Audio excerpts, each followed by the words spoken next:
How do we feel about poetry? Yeah. All right, more enthusiasm than I'm used to.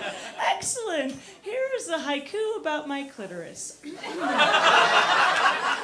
My clit's a hacky sack. Hipsters love to play with it, but don't know how. Yeah. Oh, thank you. Yeah, that's based off a true story, and now I'm gay. Yeah, how are you feeling? Good? All right. It's true.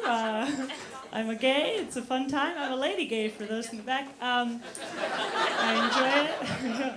I enjoy it a lot. I like Pride, right? The month of June. Good month. Very warm.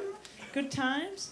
And I'm actually from Cambridge, so not too far away. And they do a really cool thing in Cambridge for the month of June, for Pride. I don't know if you've noticed this or maybe seen it in other places, but for Pride, for the month of June in Cambridge, they paint the crosswalks rainbow colors. Yeah, it's nice, right? It's like the floor is lava for homophobes. One wrong step, you get whisked straight to hell by a pack of rabid unicorns, where you'll be forced to bake gay wedding cakes for all eternity. Ooh. Spooky. You'd burn the cake every time. It's hot down there. Yeah. So I actually have a girlfriend. Sorry, ladies. Yeah, I know you all were wondering, that slice of milk? Yeah. Spoken for. Spoken for. It's true. We're in love. It's gross. Whatever. We're in love. She's great. We talk a lot. And this one time we were having a conversation about female objectification. Right? Two women in a relationship might come up, right? Feminist topic. And we concluded, actually, that we were both okay being objectified, but only by each other, right? Makes sense. That's kind of a fun loophole. Which is why now I call her my little space heater. Because she keeps me warm. Aw, that's nice. Yeah. And if I don't pay enough attention to her, she might start a fire. And she calls me her haunted doll. Because I'm very pale. And I stare at her when she sleeps. Don't worry, she likes it. She likes it. She's pretty spooky herself. We met through a Ouija board.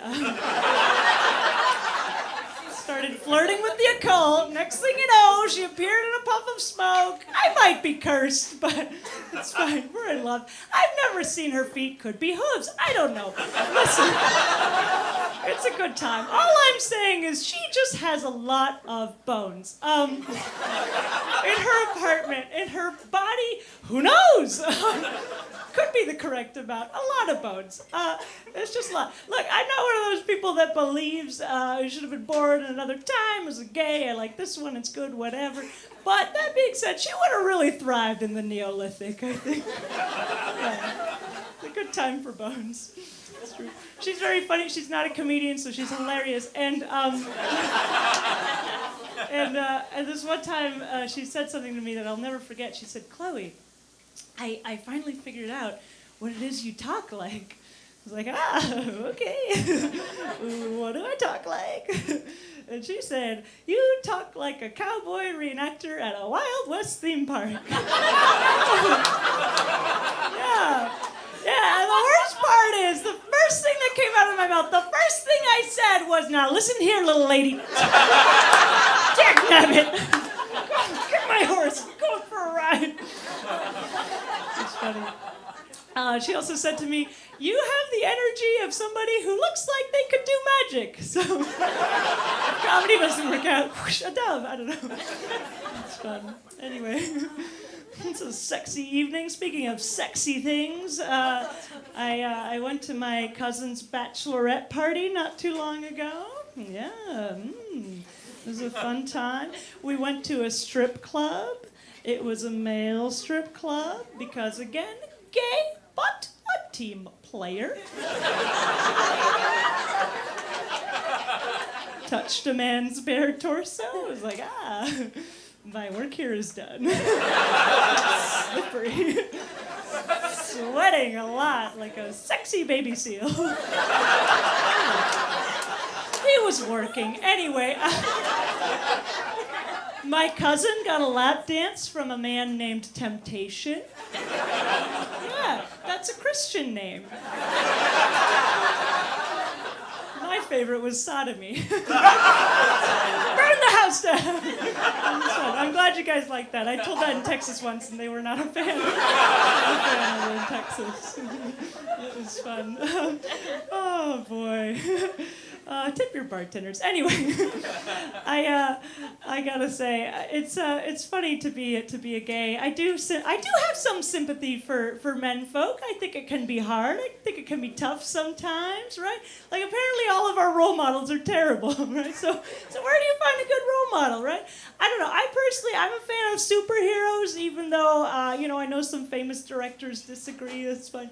But I think they're great. I think they present a wonderful fantasy world in which men get exposed to dangerous levels of toxicity, and it makes them better people. It's nice. All I'm saying is Peter Parker would never send an unsolicited dick pic. But if he did, at least it would be nice because he's a photographer. That joke, if you didn't get it, you probably did, but indulge me. If you didn't get it, is about a feminist topic called toxic masculinity. Perhaps we've heard of it. Let's say, I don't know, in a razor ad, just spitballing. But might not know what it means, actually. Don't worry, it's really simple. Here it is. I'm going to explain it real quick before I get off stage. Here it is. Toxic masculinity is when you get bitten by a radioactive penis and it turns you into a huge dick. I just saved you a semester at Smith. You're welcome. Thank you, back to Rick.